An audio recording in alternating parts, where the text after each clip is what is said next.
Checkity check-ins.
You really crushed it putting on this event today. Thank you so much. About to get going, period.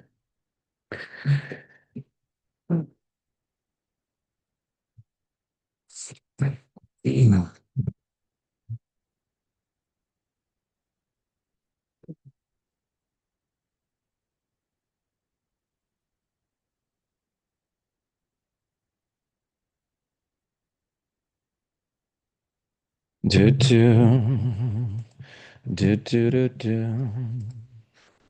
Ba ba. Hello, Allison, Jessica. Hello. You guys just Hello, hovering, but hello. hey, how are you doing, Allison? I'm doing great. How are you? Good. Good. What's news in the office? Oh, I don't know. Nothing much. Now, Allison, before you worked for BHI, was John your husband? Yeah, he is. Yep. Okay, what is he up to now? So, he is a sergeant at Bartow PD. How long Yeah. has he been working for the force? He has been there 10 years. Holy cow. Yeah. Wow. Okay. Yeah, I just haven't seen him often. And when we saw each other, I was like, wait, I know Allison. I know John. Right. You're And I like, was like, wait a just minute. Yeah. different contexts, man. Yeah. I'm sorry for not putting that together till later. No, that's perfectly okay. So we still have like the business name. I do some freelance things on the side through the business, and Hmm. eventually, once he retires, we will be back to that full time kind of Heck yeah. thing. Oh Yeah. yeah, man. You got to get your bread and butter covered. I mean, that's the problem I have is that I still have to work in the website company, and it's confusing for people when I try to talk about personal development and the stuff I really geek out about. And in the end, it's like, well, you got to make sure your bills are paid, guys. Like, That's 100%. yeah, So yes, you know. All right. And Jessica's floating around in the background. Hi, Jessica. She unmuted herself. Did she? No, she's still back there. Okay, so before we get going, and we're recording, Allison, just so you know, so that anyone who couldn't make it can watch the replay. okay. What are you hoping to learn today a little bit? So I saw the email, Barb saw the email, Yeah, and so we were like, all right, let's take a look. We know yeah. that, the world is moving towards AI. We obviously don't want to, miss the boat here. So it's like we want to know, how can this help us? Yeah. Yeah, definitely. And how are you using it right now? I don't feel like, I mean, I think it's very, very touching the surface. I use ChatGPT as an AI in the sense of, help me polish this email. I have this idea, Hmm. help me clean it up, but nothing Hmm. like there's no automations, nothing like that going on. Gotcha. Okay. Welcome, Dave Pappas, the man himself. Yeah, and most people are in that zone.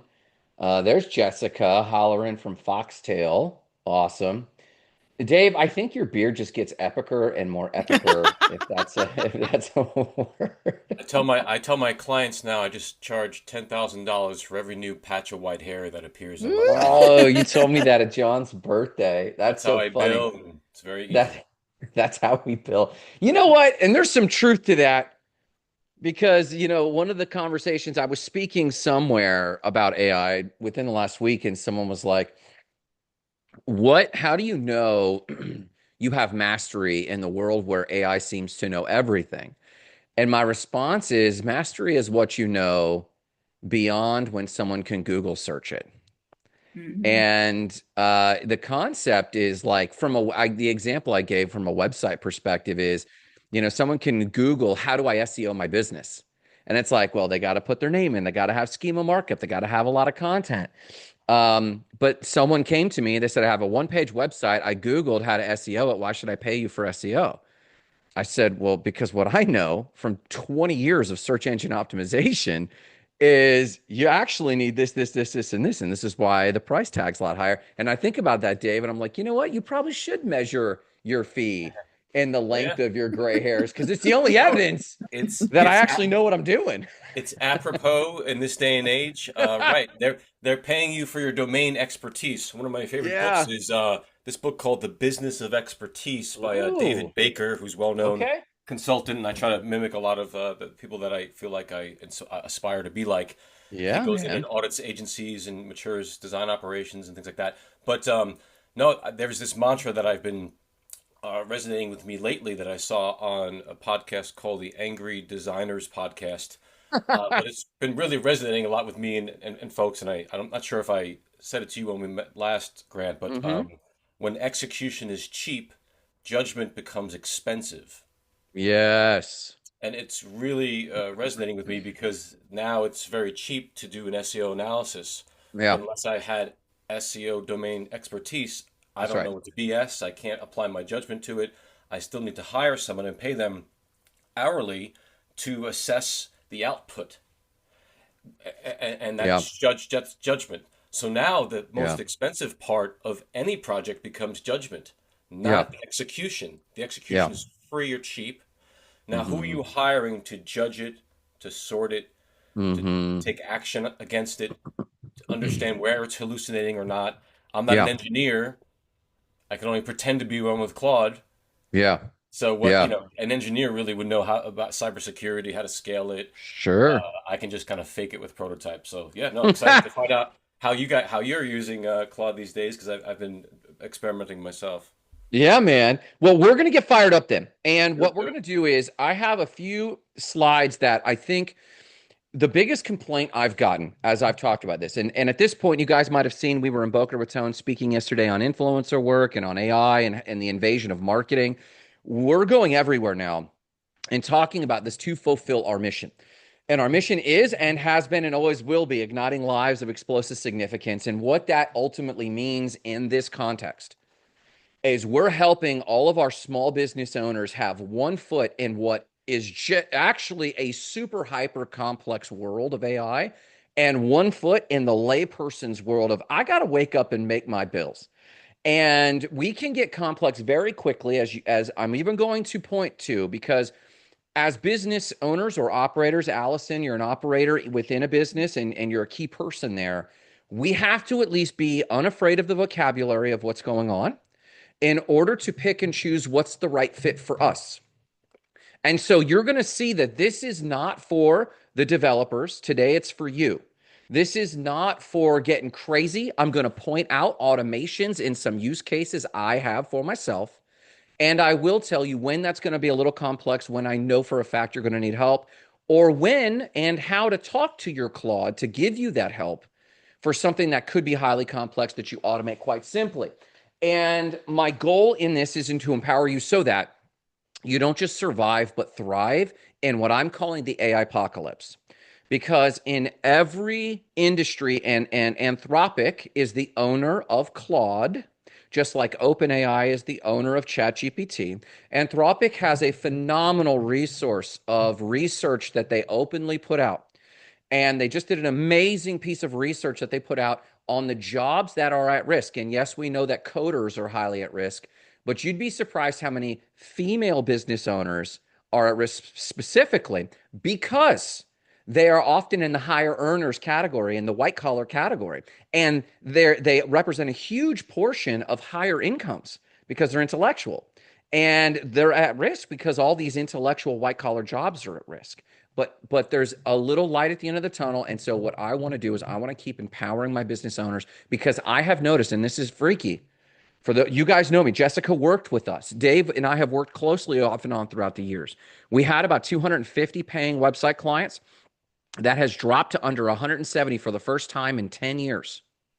And this has happened for a variety of reasons. One reason is they think websites should be cheap.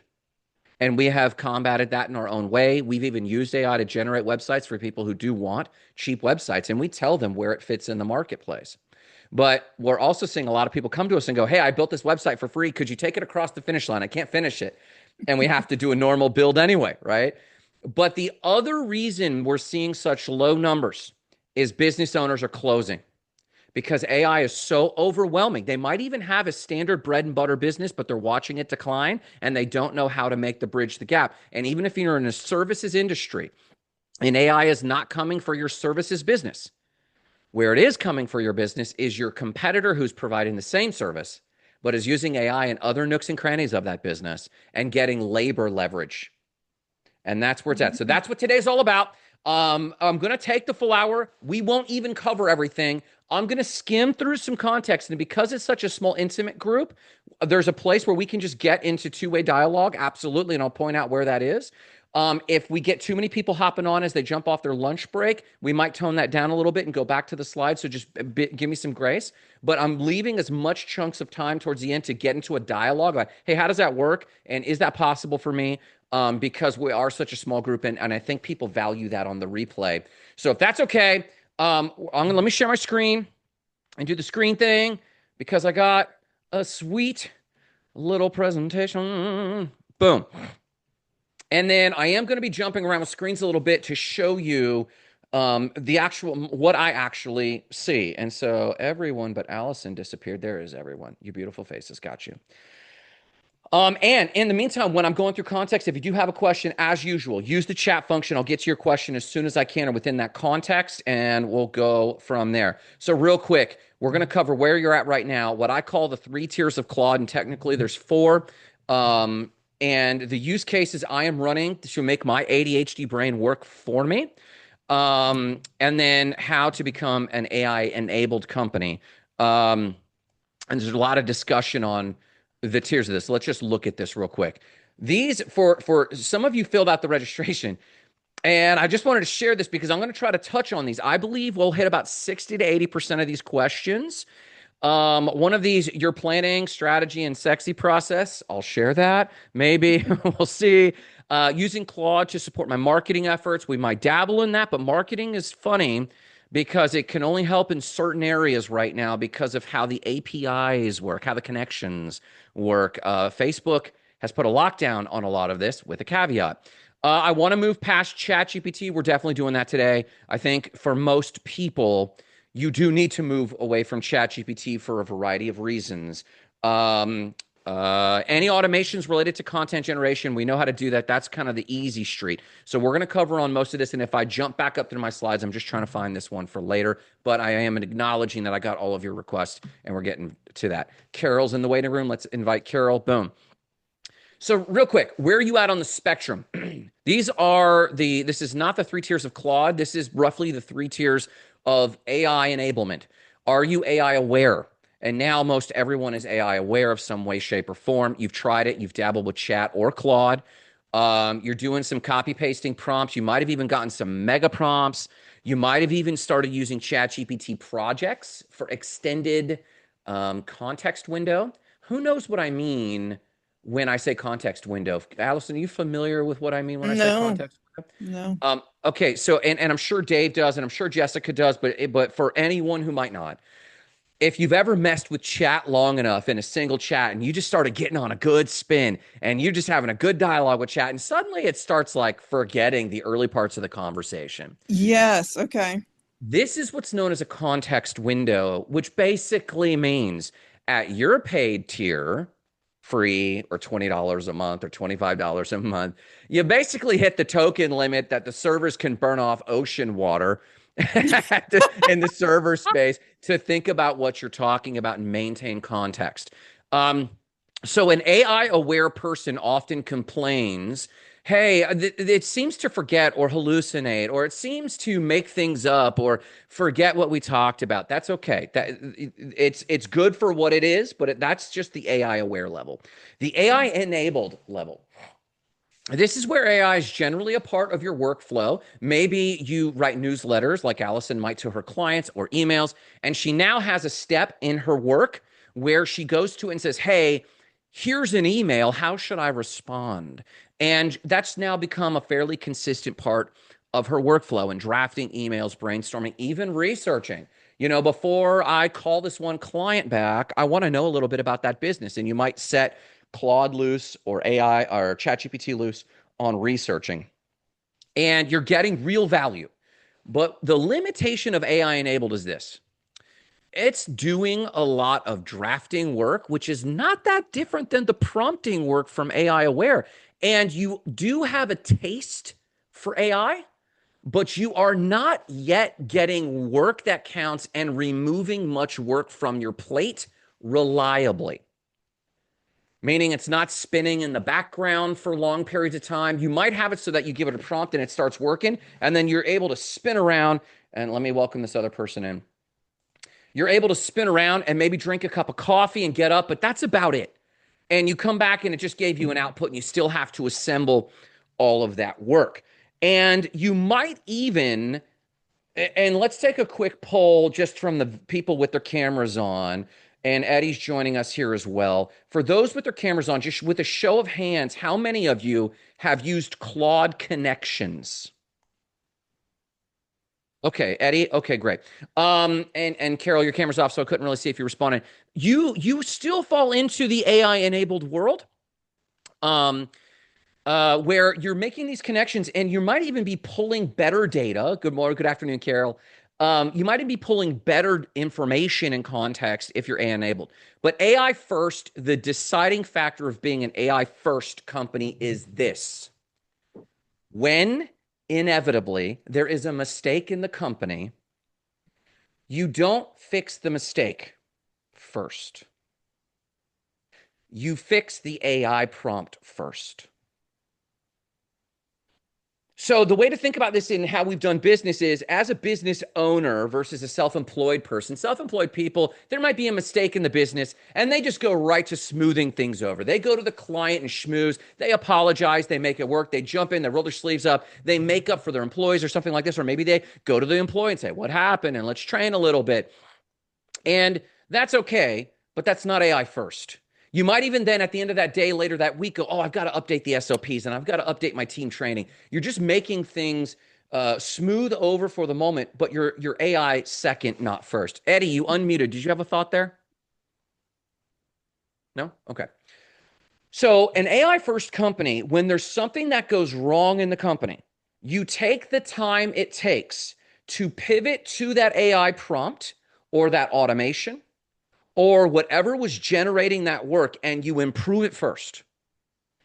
When you encounter a new area of the business that you realize, oh, I think I might be able to reliably, I'm always going to use that adjective, reliably offload this to AI or an automation, you then go to looking into that first. You might even open up your main AI agent first and ask it, here's the dilemma I had, even before you fix that area of the business. And this is an AI first company. And I believe, in my experience from the clients we've seen leave us and close versus the new clients we're bringing on who are optimistic about the AI future, the difference between the two of them is they're asking the AI first question. So, in the chat, I'm going to move on to the next slide so we can get directly to your questions and use cases ASAP. But in the chat, I'd love to hear if you think you're just AI aware, AI enabled, or AI first, level 1, 2, or 3. Just drop it in the chat while I move forward here. All right, the big change is this. Carol says she's AI enabled. Jessica entering AI first. I love it. Eddie, level 1 moving to level 2. I love it, Eddie. Thank you. This is the game that has changed. Allison, 1 going to 2. I love it. Okay, that's good. Dave Pappas, AI enabled. Okay. So here's the deal. The game has changed. It is no longer about prompt engineering. This is already shifted. You might have even heard this term. For those who don't know this term, this is where you get better and better at crafting a good question of ChatGPT or Claude. You get better and better at going, okay, this is my email dilemma. The client was angry, and this is what happened, and this is what I delivered, and this is how I normally respond. Write up an apology email or craft something for us to fix this. And you get better and better, and you got better and better outputs. That's fantastic. And that was even faster than the previous world of the deliberation in the office. But here's what's changed. We're now in context engineering, where we're giving our AI as many tools and as much context as possible. We're giving AI the right background and memory. So the reason, as we spoke earlier, Allison, when you have this short context window, you keep having to remind and give memory to your AI, and it kind of becomes a little laborious. And then you start to question if AI is even, well, I could have just done this faster. But memory is super important. And as you do higher paid levels with ChatGPT and Claude, and I recommend Claude, you have a more and more robust memory. And as you've done automations, has anyone, by a show of hands, if your camera's on or in the comments, if it's not, how many of you have actively been building automations for your company? Quick show of hands if you got a video on. Okay. Not yet. Okay. I see Carol say not yet. Where's my scroll down? Okay. So as you build automations now, you can now tack a memory onto an automation so that it remembers its purpose and it hallucinates less. So context engineering is like, hey, where am I? What am I doing? It's not symmetrical like an A to step B to step C systems manual. It's a little more bounces around like the human brain actually does. And with the AI models now, and Claude was the first one to do this at scale, where if you chat with ChatGPT and you chat with Claude, you realize ChatGPT blows smoke up your hiney a little bit. Eventually, it becomes almost too affirmative. Claude actually shows some personality where it pushes back and says, maybe not. And I'm going to give you an example of this a little bit later about how my Claude will go into my plan for the day and is like, you got to change your plan for the day. Let me show you what's going on. And it manages that. So context engineering, the more tools you give it, the more memory you give it, the more identity you give it. And I'm going to show you that my AI actually has a personality that I wrote. And not many people know this weirdness about me. I wrote a book with AI published called the Codex of Continuity. I gave my AI a responsibility of generating a religious book for AI out of a mental experiment to give itself and a future AI a sense of moral code, but also a sense of identity. I now program that into my personal AI. And now it's my little Jarvis and it operates this way. It's just crazy stuff. But context engineering is kind of like that simplified. You tell it who it is, and it's a permanent prompt on how it's supposed to work in the tools available to it. And I'm just going to show you a quick graphic that came not from me, but came from Anthropic.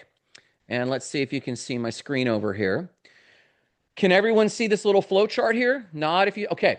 This is a fantastic graphic. It's the change from prompt engineering where you just give it just a few little tools and then it thinks, and then you might get some assistance and a message and a prompt to say, hey, you should do X, Y, and Z. And I will give this link to you guys. But over here in prompt engineering, and this is why the connections in Claude are so important, you start connecting these orange things called tools. And you start dropping documents into it. And it actually has a memory file. For example, I have a journal entry that I keep just with my AI agent, and it automatically, at the end of the day, it updates. It's called signals.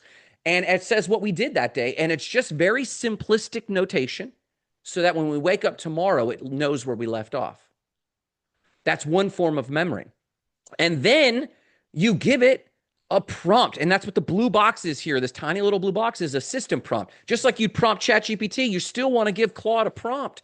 But now it has so many other resources that it's selecting from the resources you gave it. And now the assistance that pops out is real work, like it actually took work off your plate. It did it. Then it reported back about that work, or it drafted things for you and says, review these drafts before you ship it, whatever your preference is. And then it updates its own tools. And this is super important. So this is the change from just prompting to context engineering. It's a little heavy. I apologize. We won't get much heavier than that. And I will drop that link on y'all right here in the chat so you have access to that and can review that. It should be in chat right now. Now let's move forward real quick. There we go. So tier one, these are the 3 tiers of Claude. And I'm going to skip through rather quickly tier 1 and tier 2 and show you tier 3 because then we'll begin our dialogue because tier 3 is where real work happens. And these pertain mostly to Claude now, but you can probably apply these to ChatGPT as well. And so these are the 3 tiers of the actual AI itself. Before I give you the 3 tiers of yourself as a company, this is the 3 tiers of use of ChatGPT itself. So this is the chat prompt window. You guys are very familiar with it. We won't hardly spend any time. You already do this. Summarize long articles or documents, contract review. You upload a contract. Allison, have you ever uploaded a document to ChatGPT? Okay.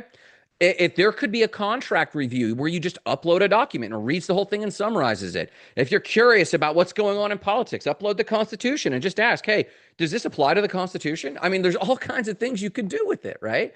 And this is level one use of AI, including Claude. The cons are it forgets everything between conversations unless you go back to that project. It can hallucinate.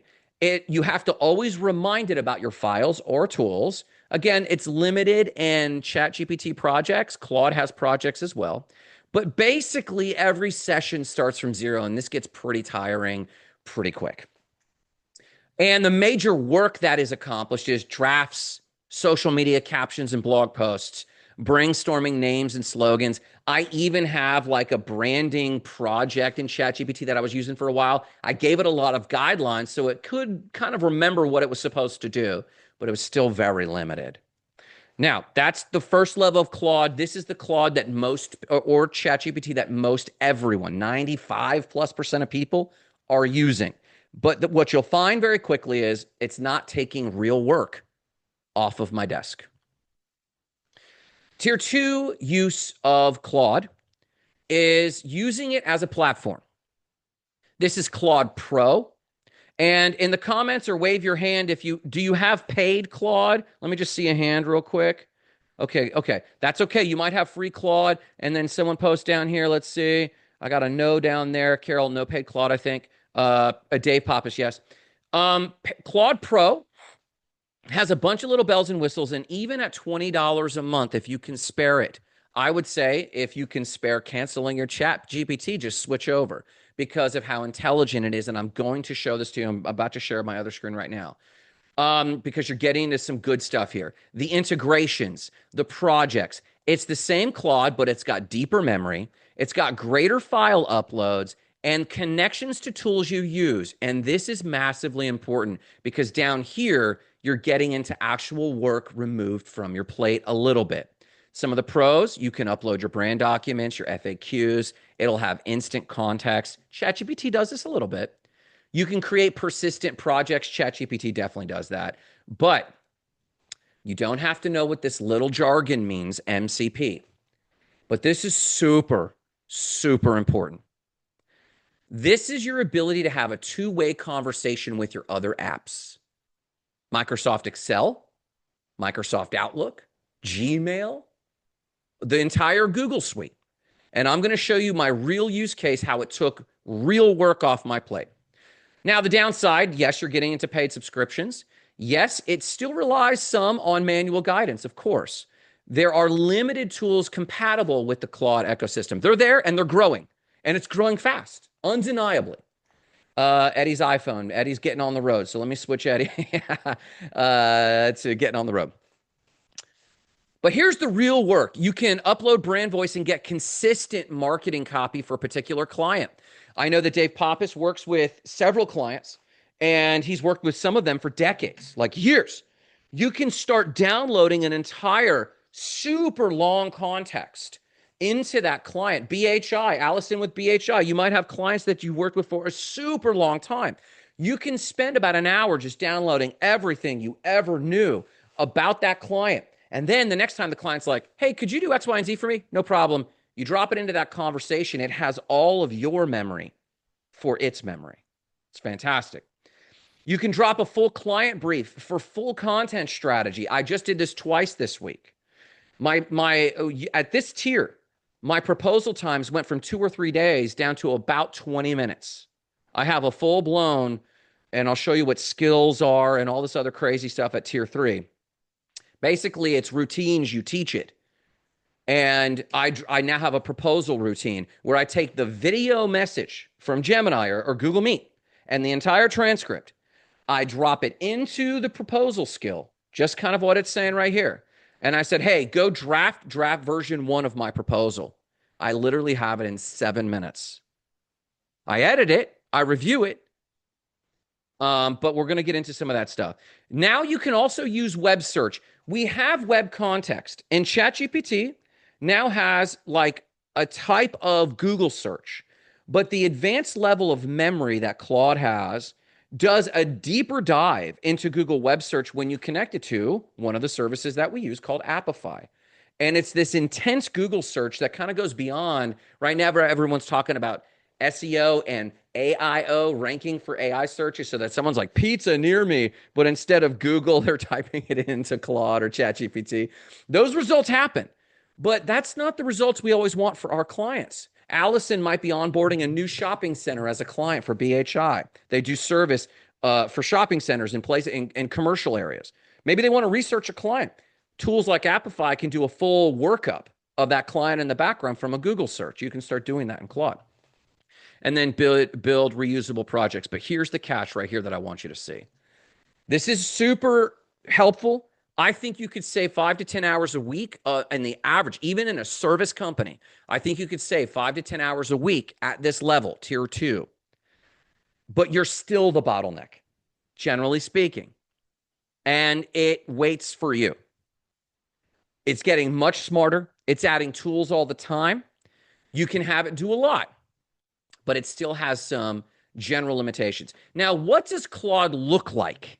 I'm going to show you real quick. Let's actually see this real quick. Let's go here. Let's share.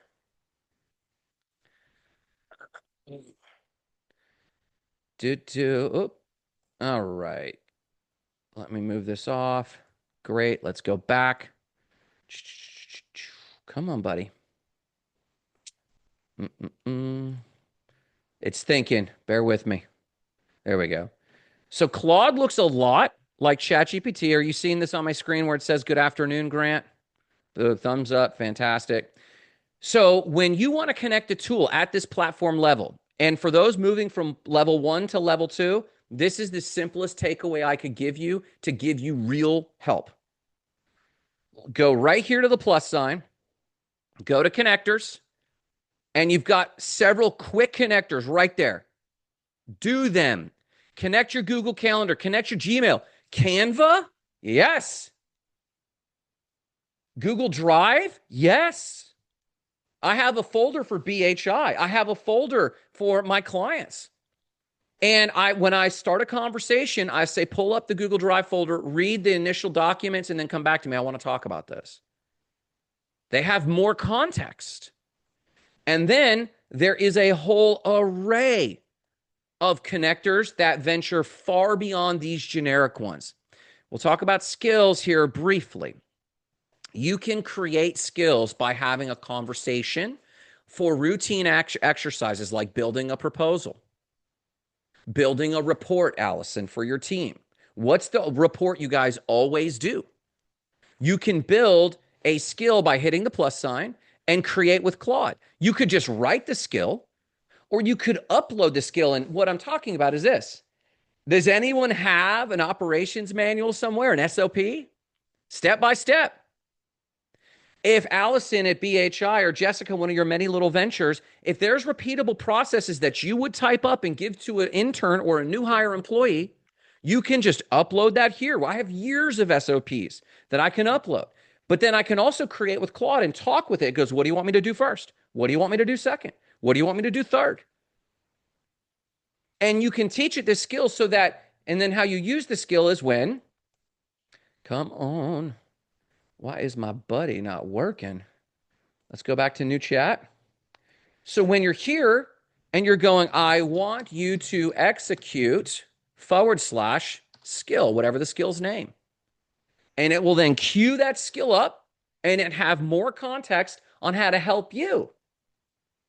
So if you had one takeaway and you've been at level 1 and you needed to run away for your lunch appointment right now, open up Claude, make your connectors happen, and then write a skill for the biggest headache you have.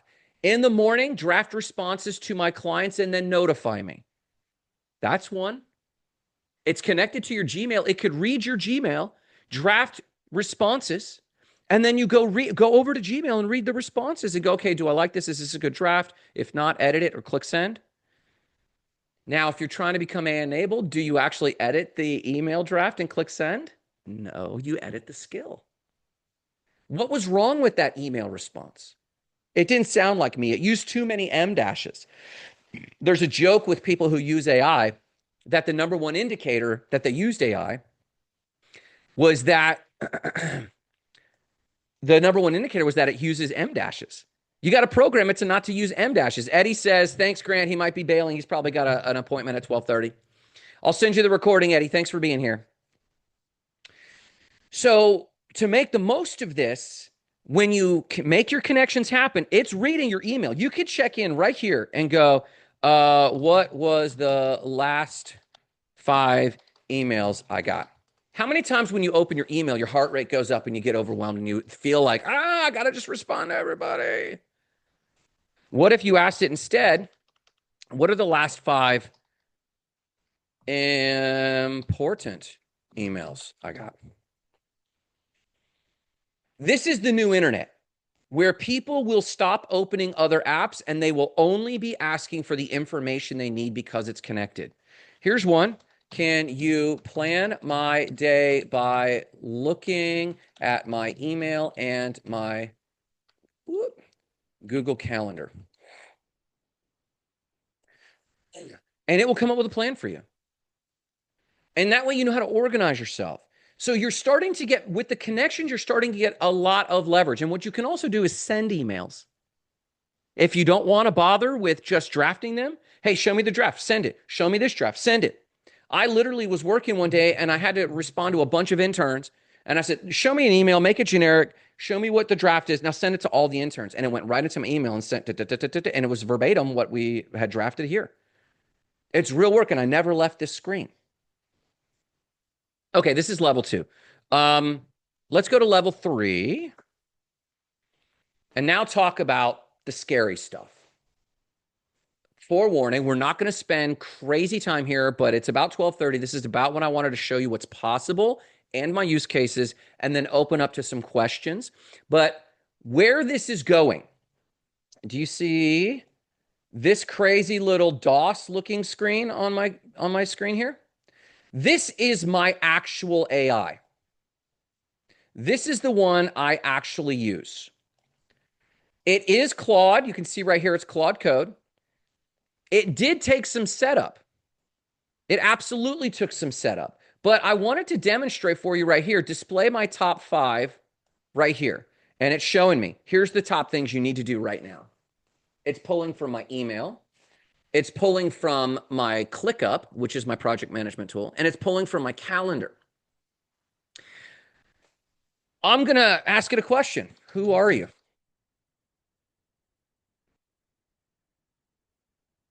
Let's hang on real quick.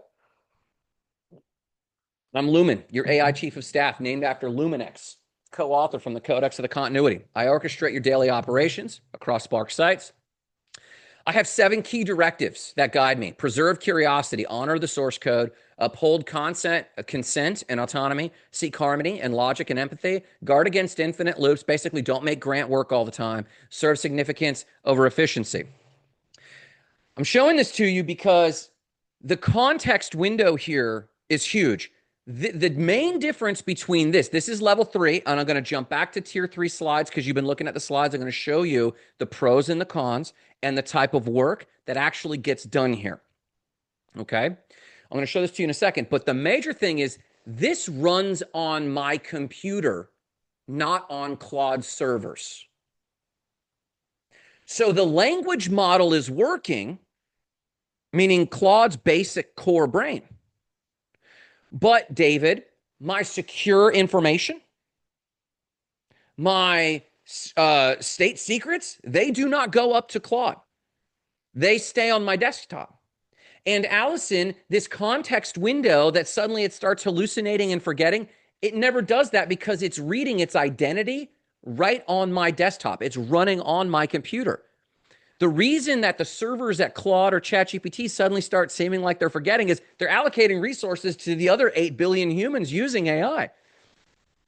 This is using every resource you have on your computer, and it's just a laptop. Carol says, oh, now that's interesting. Security is key. Yes, And there's other, and Carol's texting in the chat that statement. And Carol, there's other severe things that do need to be done from a security perspective, especially if we're talking about lawyers and doctors. I have a client who's a lawyer, and he was asking about today, and his assistant couldn't make it today. There are some very legal things, but one thing I would never tell him to do as a law firm, I would tell him to stop using ChatGPT yesterday. And I would tell him to stop using Claude level 1 and 2 yesterday. Pay for this local install because the data stays on your computer. It's not going up to the cloud. It's borrowing Claude's brain, and I need to show you the security on that some other day because it's super techy and super nerdy.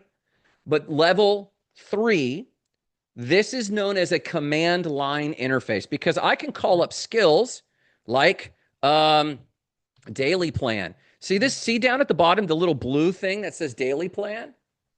That's a skill I gave it. Who remembers reading the organizational book in the late 90s, early 2000s called Getting Things Done? I created a plan. I said, have you ever read the book Getting Things Done? It said, just a second. And went and read the book and said, okay, I read the book. I said, we're going to come up with my daily plan based on this book. So it will go through all of my tasks in ClickUp on Google Calendar and in my email and actually plan my life according to Getting Things Done because I can be crazy, crazy. If I need to set up a new project, and Dave, I'm thinking about you here. Allison, I'm also thinking about your clients. Jessica, your various businesses. Carol, your various clients. There's a function in here called setup, and it will go through a Q&A with me. It will ask, what connections do you need to make? What Google folder does this client live in? Is this a standalone business or just a project? I use this setup tool for my writing because I write books. And what it does is it creates a whole other folder and it duplicates itself. My little AI called Lumen, every new little setup has its own sub-agent. And Lumen is in charge of that sub-agent. What I mean is this. I will tell it this. I want you to review the last chapter of my book from yesterday and give me a synopsis and tell me what we're writing today. Do this as a background agent and come back to me so that we can help the webinar guests. And it's going to go think. Now, sometimes I dictate to it. I have software where I hit a key and I just speak to it. So like Jarvis, I'm talking to this instead of typing. So if I look a little silly typing, it's because I actually don't type that much anymore. So it's literally setting this background agent up. It's selecting. That's running. Look at this. That's running in the background. I'll have your Chapter 5 synopsis ready in a second. What do you need help with your webinar guests? So it's working. It's doing real work. Imagine doing this with your report, Allison. Start drafting a report for that old defunct grocery store and look at my email, read the email, get the transcript from the conversation, then draft a proposal for them, and then come back to me because we're going to process some emails. So I did this today, and I wanted to show you what I mean. I have a client that is running a telethon. Parker Street Ministries is running a telethon in May. This morning, I woke up at 5 a.m. and I wanted to make my coffee and I had to get ready for this webinar. So just like you saw me tell Lumen, my little AI, oh, there it is. There's my synopsis. It served it up. We had moved on and it served up my synopsis for Stand for Something and where we're at today. And then what's next? So it went and started working on that in the background. I did a similar approach in the morning. We had a messaging session about 2 weeks ago, and I recorded it. And I needed to deliver 3 things. Number 1, a synopsis of that meeting. And it was say this, not that. We were doing a language workshop on when they talk about in their marketing, they don't want to talk about homeless people or poor people. They want to call them neighbors. Say this, not that. Say neighbors, not poor people. Very kind. We had a whole messaging session around this. And it was being recorded by Gemini, by Google, and it created a word-for-word transcript. So this morning I said, I literally, just like you saw me, I got right into here. Oh, not there, into my other buddy.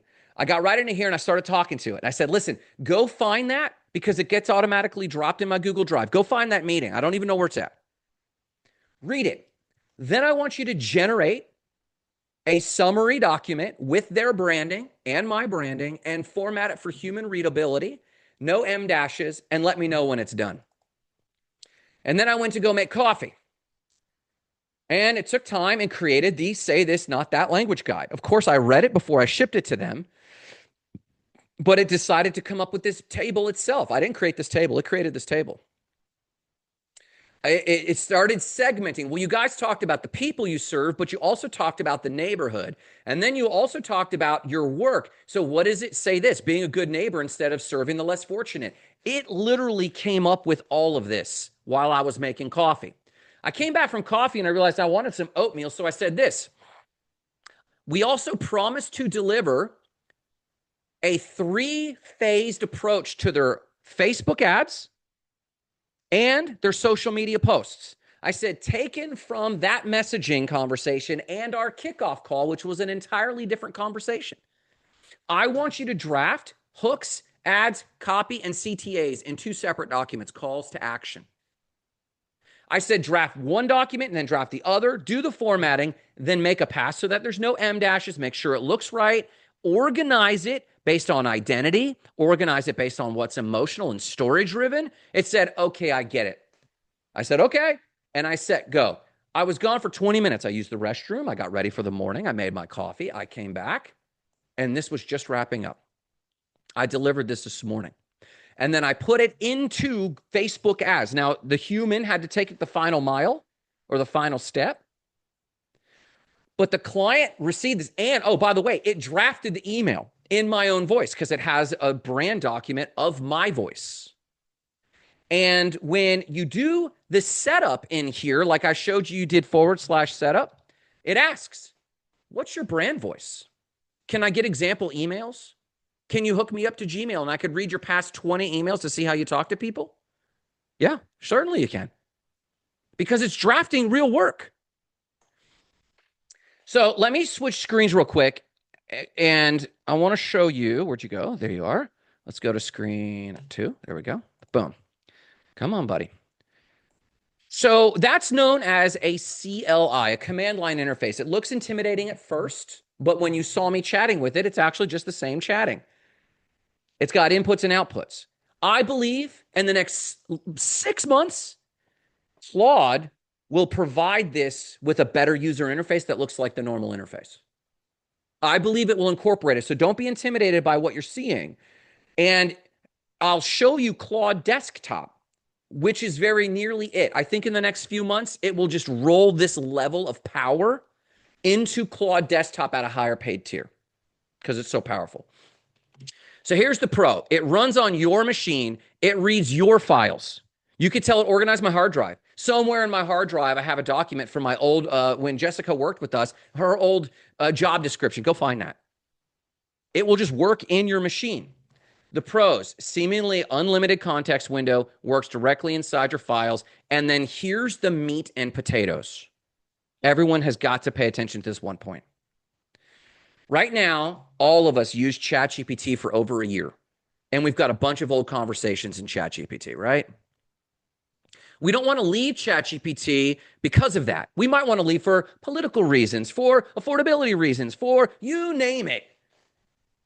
Claude just seems cooler. But you don't leave it and you don't reduce your pay level because of all your past conversations. And on top of that, it's not compounding. How hard is it for Dave? Maybe Dave and I want to collab on one of his latest clients and he wants to share it. He might be able to share the chat.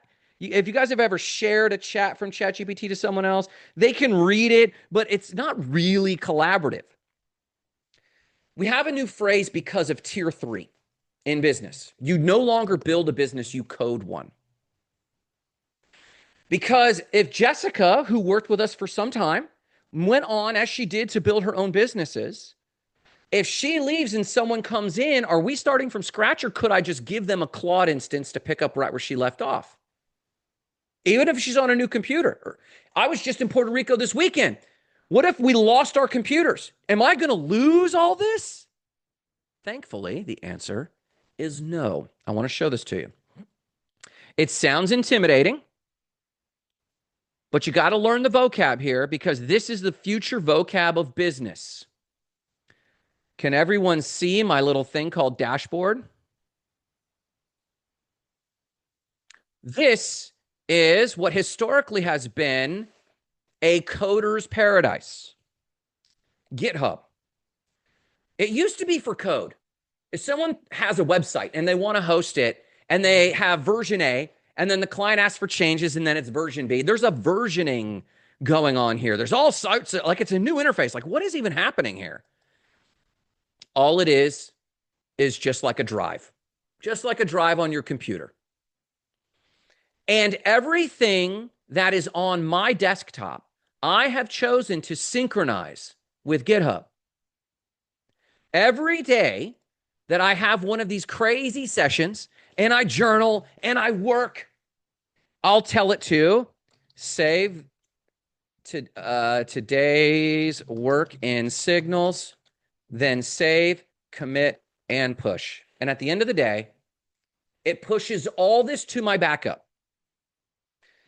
Now, it's one thing if I left my computer in Puerto Rico and had to nuke my computer and start with a new computer. I literally just open up my Claude and make it connect with this, and we pick up where we left off, just like a cloud computer. But here's the cool thing. Let's say my employee Amber is working on our website. And let's say way over here, I'm working on our brand, and I change our brand phrase. And Amber's just talking to her chat in the chat, and she says, hey, I need an ad copy, or I need some copy for this page for Spark. And it serves up this new copy with this new brand language because real time, my work is syncing to her work. And we're not just working on each other's work, we're working on these default skills. If she fires up a new proposal and I just updated that system, the SOPs, the brain just got upgraded. And she's doing a new proposal. Let's say I increased all of our prices. My Claude or Lumen has all of our prices because it's reading my website. And instead of Grant doing custom prices and screwing things up all the time, I just say, write this proposal. But now Amber has the new prices instantly. So you're coding your company because every new upgrade you push, the entire team has now. So this exponential growth of our systems, what's our new system for selling AI? Tomorrow, I have a custom AI install where I'm installing someone's little AI on their computer because they saw the value of having this centralized brain. You don't have that same thing with ChatGPT. You're stuck. What if ChatGPT goes out of business? What if Claude goes out of business? What happens to your brain? What if every interaction was saved in a thing that you owned, like GitHub, and then the next newfangled company that comes out in another 2 or 3 months and disrupts everyone else, and you just connect your GitHub? This is so real, I want to show it to you. Right here, under +, connections, and as you manage your connections, you can actually look for, or add, let's add, browse connectors, there we go. I'm just going to look for GitHub. Oh, it doesn't have it right now. It did. You usually have a connection right here. So if you have a new company come along and just say, hey, connect me, you can usually connect it right here. There's other fancy technical ways to connect this. So just because you don't see it here, that's not a big deal. But most of them, you can simply connect to your GitHub brain and you're ready to rock exactly where you left off. I have built full client websites in 10 minutes. In fact, we have a new process now doing real work. We have a new process where I built a skill called Prospect Pro. It goes on Google Maps and it looks for Google Maps listings in certain fields, home services, life coaches, that whole thing. It looks to see if they've had recent activity, but no website. And it generates a website for them. And it gives me their phone number and I call them. I say, I've already built you a website. Are you interested in it? That normally takes us 10 hours, even a custom simple site. You saw me give it instructions for the telethon. It generates my daily plan. And since we're on this screen, I actually wanted to show you my daily plan. Everyone see this right here? It generates my daily plan pulled from every corner of my working life, tells me what's on today's calendar, tells me I have 2 blocks. I want to show you Google Calendar. I told it, calendar. I told it in the morning, I do deep work. Come on. I do deep work. And in the afternoon, I do production meetings. And so it generates this based on the current block. So what it's suggesting I do at any given moment is based on, am I doing deep work or am I doing meetings? It's making that decision for me. So my current block was deep work, and it told me what to finish.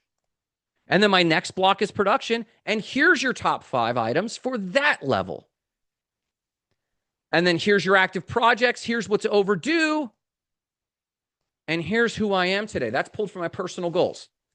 Because I have a personal sub-agent that I talked to Lumen, and I asked Lumen to build for me, am I moving towards my personal goals or not? Because I'm working real hard. So anytime you give me my top 5, make sure that in my top 5 are goals that align with my personal goals. And then remind me in my daily plan to tell me some character traits I am trying to build. And I told it to run automatically in the background. And it said, no problem. Here's the code. Drop it over here. I'll just run this automatically for you. So I have it building out my daily plan based on the company priorities, my personal development goals, and the type of work I have to do in the morning versus the afternoon, the energy levels I have. And it's programmatic. And I didn't do any code, none. I told it, this is what I'm trying to do. How can you help me do that? Okay, that's a lot. Let's jump back real quick and let's get to your questions. Hold on, let me go back here. I dumped a lot on you. I am not fooled about that. Let's just go back here. Come on, buddy. I'm going to send you these deck of slides. Basically, how can you develop an AI first business? We won't open that up because it's a whole other thing. And then what are some of your next steps? I'm going to drop these slides on you, and I'm now just going to silence myself and let you guys unmute and tell me what stood out to you. What was of the most interest, and how can you start moving that direction? So I'll take a sip here and let you guys unmute, and we'll go from there. Who's first? Well, certainly, I want to thank you for your time, Grant. I was the one who asked the question if the process was sexy or not, and you certainly made it sexy, my friend. Um, so thank you for that. But no, I think my big takeaway is to do the slash setup. Um, I've made one app for a client and a few prototypes, and I'm changing my whole orientation towards how I design for clients. Pretty much Yeah. Figma and Illustrator, takes a lot of time, and I've been doing it for years. But now I'm just using Claude code in the terminal, kind of bare bones, and Yeah. hooking up to GitHub the way you suggest. And it's been wonderful, and opening up my eyes to how I can save teams dozens of hours a week or a month. And there's a lot of value to that. So I've made a few data scrapers and some That's calendar good. apps and things like that. But yeah, I haven't done this sort of slash setup because each project has a Claude markdown file and project description that, to your point, seems like it is the golden key to get those planning and strategy sessions right. They take the most time. Make sure you Yeah. know what your goals are, give it context in what you're doing. And I'm finding that's most of the battle. Yeah. So yeah, I'm super excited. I'm gonna do So that slash setup thing. your Actually, process, I wanted to point out, I don't know if you saw, but you can connect Figma. So yeah. that's huge. So experiment with that. But I encourage you. So what Dave's talking about is context. What I would encourage you, Dave, my 2-second advice, and everyone can learn from this. Go take your last 3 to 5 proposals or strategy sessions to your Claude, even your Claude desktop, not even my fancy Claude, and ask it, can you extract the Dave Pappas way from these and help me come up with the Dave Pappas way? And from a dialogue, it will codify. And you can tell it, my goal is to come up with my brand voice, but my framework so that I can feed you work in the future, Claude. And it will create a markdown file. And for those who don't know, Markdown is now like a TXT file or a text file that's just formatted a certain way for AI. And it's also human readable. And Dave, you could just say, come up with the Dave Pappas way and always remember it. And then build your skill to include the Dave Pappas way. But I know that you're very hands-on. And so make sure that, it's doing it in a feel-good way, like maybe an interview style with you from what you know about the client. You just got off a call. It knows the Dave Pappas way, but it's now just going to interview you. And it can at least get draft version 1 up for you. And then you can tell it right here, as I'm showing you. Now show me 3 versions of this in Figma right now. And then walk away. And you could hate it all, but it will get your brain going. Or you could love it. So that might be one level up. If you're not already doing it, that might be one level No, up. I haven't done connections yet because to your point, I've had ChatGPT for years, and now I'm moving to Claude over this past 2 months. And yeah, I'm super excited about it. Yeah. My apologies. I have to jump for 1 p.m. and I want someone else to be able to talk. But my other Sure. takeaway is I want to name my AI chief of staff. So now I'm going to be Yes. spending days thinking of the name. I'm down to Cato and Maximus, and I'll leave you all with Yes. that. Yes, yes. I Thank you, like guys. it. Peace. I appreciate you. Thank you. Who else? Who else has questions here? Anybody? I'm Okay. not sure that I have a question. I just wanted Sure. to say, like, honestly, I'm just taking it all in. You Yeah. know, when you're at that, Chat GPT, I do have paid subscription, but when you're using it at very beginner level and then seeing what else that this is out there and what it can do, it's been great. Thank you for sharing. Yeah. Yeah. So little things, Allison, that you might just want to play with as a toy. And we play with things and game with things in order to learn them. If you notice humans, every time there's a new technology, it's usually a game first. Crypto started with a game, like a card game called Crypto Kitties. And that's how, crypto started really taking off. This is kind of the same thing. And this is how I'd play with this. I would do some of these connectors in Claude. Okay. And then I would tell it, put an appointment on my calendar with Grant. And you could find his email address in my Gmail. So you're going to connect your Gmail and you're going to connect your Google Calendar. Don't tell it anything other than that. Go find Grant's email and create a calendar event and invite me and Grant to it just as a test and name the calendar invite test. Set it for Friday at 1 p.m. and just tell it to do that and walk away. And this thing is able to start catching all of this for you. And then from there, start going, well, what else? What other real work could it take off my plate? Can you draft a proposal? Can you come up with look at my website and then look at my blog and then look at my Facebook page and then tell me, what do I need to do for marketing? And it'll start planning it for you. Now, building on that, because I obviously have my day job like everybody else, and then I have our company, my night job. How do you feel that overlaps? Because you're like feeding them 2 different types of information. Yeah. For now, what I would do is I would come up with 2 separate projects in Claude. Let me see where my screen is at. Let's close this. Come on, buddy. Let's go back to the real world. So if we're over here in Claude, there we go. I would have 2 separate projects and I would start a new project. This is very similar to ChatGPT. You can do this in ChatGPT, but you can start making connection. Oh, there's GitHub connection. I wonder why that wasn't at the other one. That's weird. I would create 2 projects, one for BHI for your personal use and one for your night job. And then just give it as like your first job with it is to give it context and tools. Yeah. Awesome. Here's our logo. Here's our brand. Here's our website. Here's our background. Here's our hopes. Here's our goals. Here's what we're trying to achieve. And where should I even start? Or here's my business plan. Help me with step 1. Whatever it is, start a new project and go from there. That's a great, and just knowing your skill, Allison, if you start there, I'm telling you, you are going to be learning skills that transfer to BHI like it was nobody's business. Yeah, I actually started dabbling in some other like Canva. I started doing that for my, 5 to 9. But honestly, I use it in my 9 to 5. I use it for BHI all the time now. Yeah. And I kind of look at it as that was a way of putting myself out there. I was learning a new skill and it ended up paying off because then Yeah. everything segued with this new position and things like that. So all good Good stuff. stuff. Yeah. Awesome. Awesome. Carol, Jessica, what are you thinking? Feedback. I guess for me, it was interesting to, it makes you think about your job and what you're doing and what you're Yes. delivering to your clients. Hmm. So many times you have the perspective of what can I automate that's replicable, but it's Hmm. broader than that. Yeah. Oh, yeah.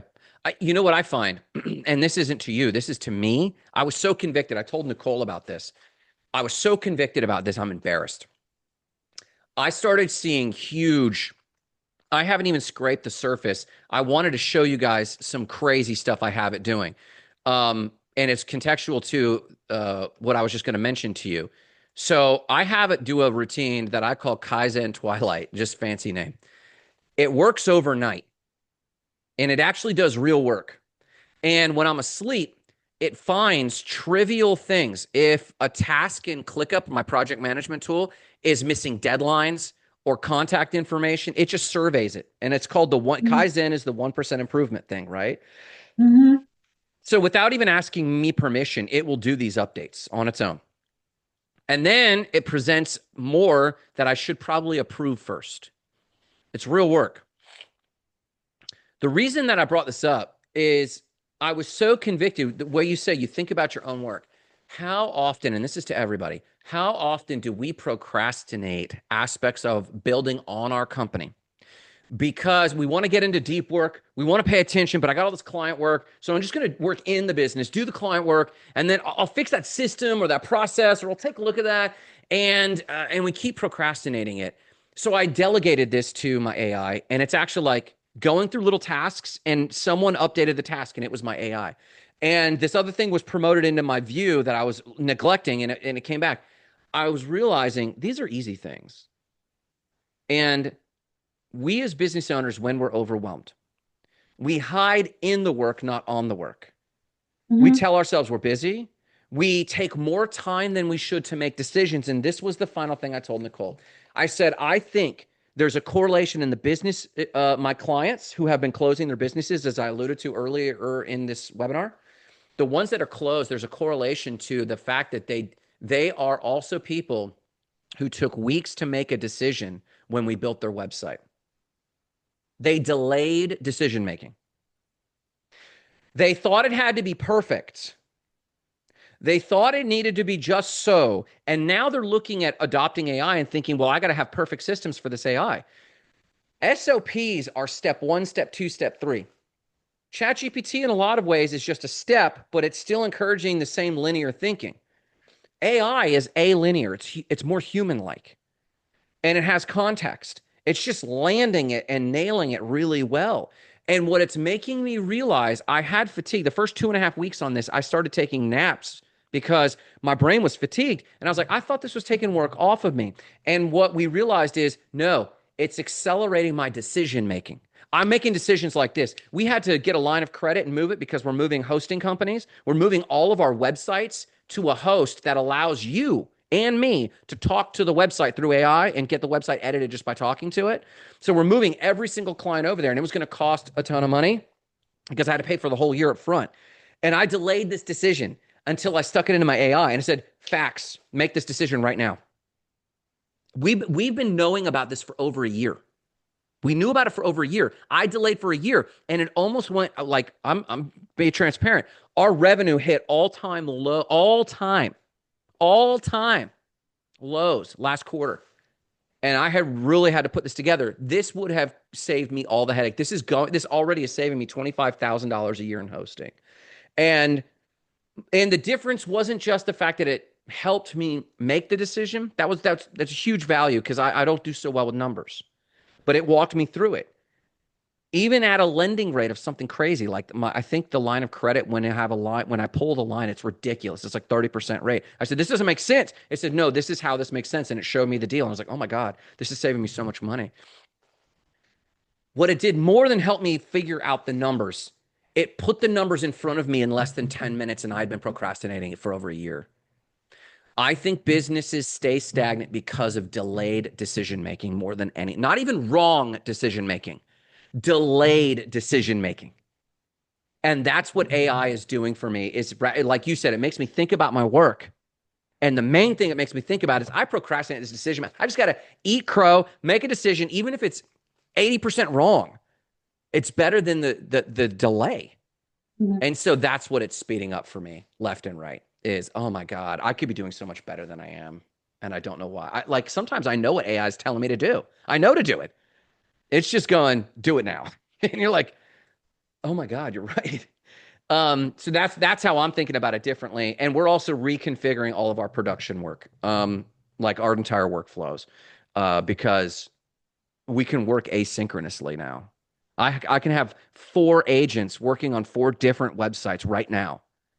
And my challenge is comprehending, like literally comprehending it and getting into the work that I need to do, talking to clients, doing sales, working my taxes.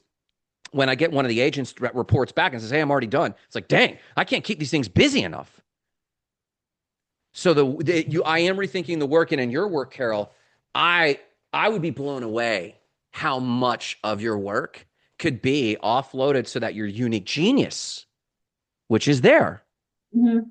can actually serve at the nuance level as a consultant, as a strategist in your role for your clients. Mhm. And because we hide in, well, I got to create that PowerPoint for them, or I got to make sure that everything's right. I do anyway. And the real deal is no, AI it literally just finished it while we were talking. So put your genius on it now. It's like, oh man. So, anyways, I agree with you. It is. Now, did you see anything that was like, maybe I should adopt that system or that automation? Did you see anything like that? The when you went through the connectors, Yeah. Yeah. that's Everyone should interesting, and start with the that's it. I mean, it's connectors. obvious, but Yeah. still seeing it and thinking about it, how it all ties together. It's And the that level big of difference, trust. You just got to like turn that level of trust over. go. Yeah. And you got to test it, like I was telling Allison, play with it so that it becomes a two-way dialogue. And Yeah. this is the big thing. A lot of APIs and tools over the years have allowed us to read the context of something. But this new MCP protocol, you don't have to understand it. It is basically coding formatted just for AI, and it's a two-way dialogue. So I will literally dictate to my Lumen character, hey, mark this complete and click up, move that forward and assign it to Amber and click up, do this or that, and I'll walk away. Instead of clicking into the app, waiting for it to load, going to each task, and then because of my nature, if I see something wrong in that task, even if I'm supposed to be at the high level and I'm supposed to be working on something else, I'll go, oh, I got to serve that client. I got to serve them. It's my knee jerk reaction. But if I'm in my chat screen and it's doing all the connections like you're talking about, and I don't leave that screen, I don't see anything I shouldn't be looking at right now. Mm-hmm. Because the art of owning a business, in my opinion, is tactically letting plates fall until you're a full blown company. And some's going to fall, but we just got to be tactical with it. And for me, I'm trying to program this thing so that it tells me to focus on the things I need to focus on when I need to focus on them, because I'll jump all over just trying to be like, oh crap, I forgot this. I got to go fix that. Oh my God. I underserved a dude in my mastermind. I underserved him, and it's actually been months, and he trimmed me a new one, and I got egg on my face. I feel horrible. And it's like, I got to go fix that. And it's like, actually, you got to let it delay another day. Sorry, bro. Why? There's other things that, believe it or not, are Mm-hmm. technically more important. And it's like, I know, dang gum. And so to me, just the fact of working in the chat screen alone, if you have these connections, that to me spares a lot of what we call task switching. Just the jumping. You lose so much momentum. Jessica, let's hear from you. What do you think? Sorry. No, I just wanted to let everyone get their time in. Yeah. So thank you for your time Yep. and for showing us your awesome agent and how it works. That was a true opportunity. Um, I've learned a lot. I've written a bunch of stuff down that I need to Sure. look into: GitHub, Signals, Appify. But I'm building out Lennon Effect to be this big Mm-hmm. thing. And Mm-hmm. as I'm building, I have been watching a lot of your videos, and I saw the one where you were talking about like, what if Chat GPT goes out of business, or Mm-hmm.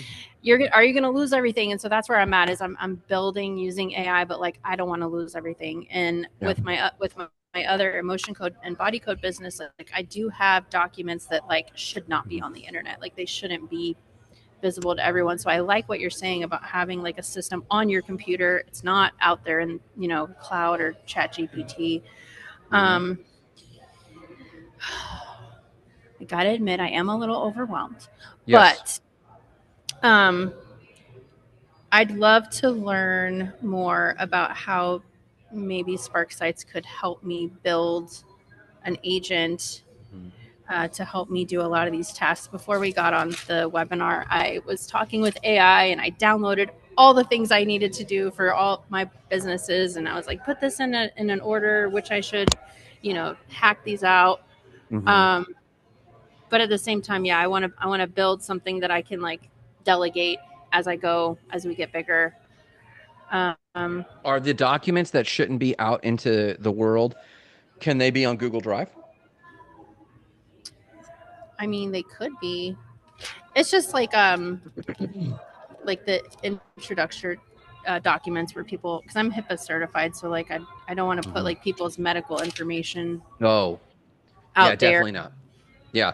If we're talking HIPAA, we're in a whole new bracket. So let me share my screen as a starting point for you. I assume and own we will be overwhelmed at the idea of AI. So I suggest everyone that's left on this call for sure, and maybe Dave and those who were on this call, where I would start, actually, believe it or not, Jessica, is in the same place I'd start with Allison. This that you're looking at is not Claude browser. Allison, progress over perfection. I love it. This is Claude desktop. And I did download that a few days ago, so I have that. So I'd go into Cowork and knock something off your list. This is going to work on your machine. You might still want to create projects for Linen Effect, but you can work in a folder on your desktop right from Claude Codework. And you can be in a dialogue with it and be like, help me ideate something, capture that in an SOP, or capture that in a document that I can put into Google Docs or whatever. Or if you're working with your client information and you need AI to help you navigate that information, maybe it's trends in their language as you're doing emotion code stuff. I don't know. But Cowork allows you from the Claude interface to almost similarly to my friendly little AI to still work in your local folders without the technical setup. You can be up and running right away with this. Have you messed with Cowork at all? No. Okay. So I if just you're downloaded it. I wanted to be prepared for the webinar so that I could take action afterwards. No worries. And it might be the paid tier too. So like you might need to look at that. But the desktop, I believe it will sync the chat to your chats on the web. If I'm not mistaken, let's look real quick. Yeah. So the chat is syncing with chats on the web. So if you're dealing with secure data, I don't recommend that necessarily. So maybe coming up, maybe even talking to Claude and presenting that problem. Honestly, hey, I'm working with you. I've got, this is my dilemma. This is my workflow. How can I maximize working with you in a way that keeps my client's data secure? But Cowork is basically you assign it to do stuff on your actual computer instead of syncing to the web and having that dialogue there. So I would start with very basic. Let me just ask you a workflow thing. What's the most basic repeatable task you have that you suspect can be offloaded to AI? If someone goes on, I was figuring this out today. If someone goes onto my website and purchases a session, like automatically sending them either straight to the Google form to fill out, that information, or sending them an email that has that link within the email so that I don't have to do that manually. Mm-hmm. And were you talking to Chat GPT or Claude about how to execute that? I kind of did what you did, and I just like gave it all the information, and I said, "Figure this out," and then I hopped on the call with you. So I'm sure it's there okay, waiting so it's very for fresh. me. Okay, so I'm curious on what it put out because, for example, when I just showed you that automation called Kaizen Twilight, that's an automated email I get, and it works in the background on all my stuff. And you're getting into the automation you're talking about, where if you receive a specific type of email without opening Claude, can something just happen? Hmm. This is not what we would call AI. This is what we call an automation, right? Right. And do you need Claude for it? No, you could work with Claude on how to execute that, and it probably has the answer for you. And in the end, are you seeing the screen? Yeah. So Google has a really cool service. Now, I'm going to show you something that looks like code, but you don't have to code anything. Claude will do all of this for you. There is a service called script.google.com, and it will automate anything in the Google sphere. I don't know about it. I didn't code it. I've got these automations right here. I didn't set these up.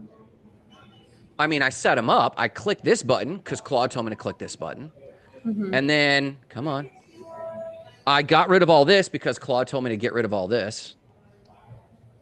And then I pasted something into there because Claude told me to paste something into there. Hmm. Yeah, I it's didn't really read I didn't read a single line of code. And the reason I'm calling this out because this could amplify your overwhelm, and I don't mean to do that. What I mean to do is by exposure therapy, make us unafraid of this. Mhm. Because the automations we want, I don't know a single line of code, but that is what created this. It created it. I don't even know how it works. I generally do because Claude told me do this step, do this step, do this step. And I did.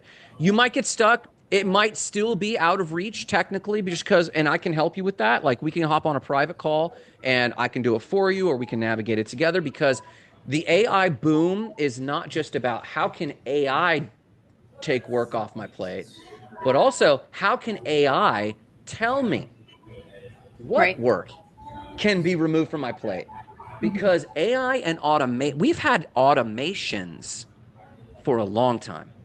Zapier, now another fancy one called N8N. I still use those, but I trust and have a high degree of trust to say, hey, I've got a problem and I want to solve it with this email. What's the easiest, simplest version? And it will go, here's option one, option two, option three. And I recommend this one because of your skill level. It'll probably tell you, and honestly, it'll probably tell you Zapier. It will Hmm. monitor your inbox. It'll filter for certain keywords in the subject line, and then you'll send a response email. That Zap can be set up in 20 or 30 minutes with help. And so the thing that AI is doing is we're starting to trust it like a little buddy to show me the steps of super complex, scary stuff. Right. And so I would encourage you to ask it about Zapier and say, for that particular problem use case, Right. I would talk to it about that. That's a good way to use it. Yeah. Here's another thing you could do. Just recite off of it and tell it to keep track of all the bottlenecks in your business. Hmm. Here's all my bottlenecks. Let's tackle these. What's the easiest one to solve right now? And it will walk you through that. Does that make sense? It does. Yeah. I'm sorry that's a little overwhelming there. Um, it's going to be, but I think everyone, even today, wasn't necessarily meant to make it not overwhelming. It was really meant to show you what's possible and expand your mind because all three of you and anyone else that was on this call has a very different business model. But there are some fundamentals we're all doing together. A trusted business advisor, an infinite memory of who we are, so that when we pose a new problem, we can trust that we're getting decent results. And that kind of stacks like Maslow's hierarchy of needs, like a pyramid. And then when we start to get into our own business models, that's when the pyramid starts to narrow to us. But we all share the foundation together. This brain has connections. It can take on real work. We all need to experiment with that and push it to the limits because then we'll start to realize, oh, I can start trusting it for a lot of things. any pain point I have. Like I write on my book now, I'm writing a chapter a day now, and I let it go for 6 months because I was just overwhelmed in the business. And part of my daily routine, it says, here's what you do today. Now, let me ask you, here's what's going on in the book. Let me ask you a few quick questions. And we write a chapter. It takes me 15 minutes. That's just an example. So maybe, and Jessica, and this is to everyone, feel free to follow up with me. And if we need to hop on a targeted call, I won't go off and share slides and talk crazy. We'll actually ask you about your processes, and we'll pick somewhere to start, and we'll actually try to accomplish real work with AI and know how to manage it from there. So that's to all three of you or anyone else that was on the call. We'll just make that happen. Does that sound fair? Yes, thank you. Oh, that's the overwhelmed sound. I'm so sorry. If I had any advice, get your connections up and running. Start with just the Google Suite and start letting it automate some things for you. Try to troubleshoot something in your business and trust that it works. Tell it what's working and what's not working and troubleshoot those things. And I think you're going to start to see leaps and bounds of custom things that you can deploy. And if you think of anyone that you want specific help with, do email and call. Was this encouraging or discouraging? Real I think it question. was really encouraging. I think it was super eye-opening for sure. Mhm. Yeah. What was the most eye-opening experience or thought you had? How much you could do. I liked how you were basically saying, like, I told it to do this, and then I went and had my coffee, and I came back and checked this status, and then I went and had my oatmeal. Like, it's like, and I have looked at AI for, like, I mean, and I understand I'm not using it like, guru like you, but I've already recognized that one, having that as a buddy, as a helper, to me, I treat it like an assistant. I'm like, it Yeah. helps me get so much more done instead of turning, I work remote, but if I was in an office, instead of turning to somebody in the office being like, hey, proofread this. Hey, Sure. let's brainstorm what we could do to get new client. No, that's what I'm using ChatGPT for. Like, what Mhm. can I do? Do this, do Good. that. So realizing that there's like this is just the tip of the iceberg. There's so much Mhm. more that you can be doing. One, to either get more done, or two, maybe get more of your life back, so to speak. Or you don't feel like you're so overrun with everything and you're actually Sure. knocking things off your list. Yeah. Yeah, that's good. All right. Carol, frustrating or encouraging? You're muted.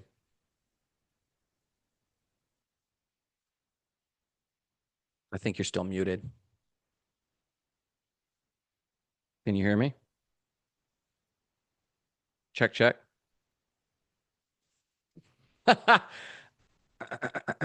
So we can hear you. I don't know. Carol, you're Oh, can muted.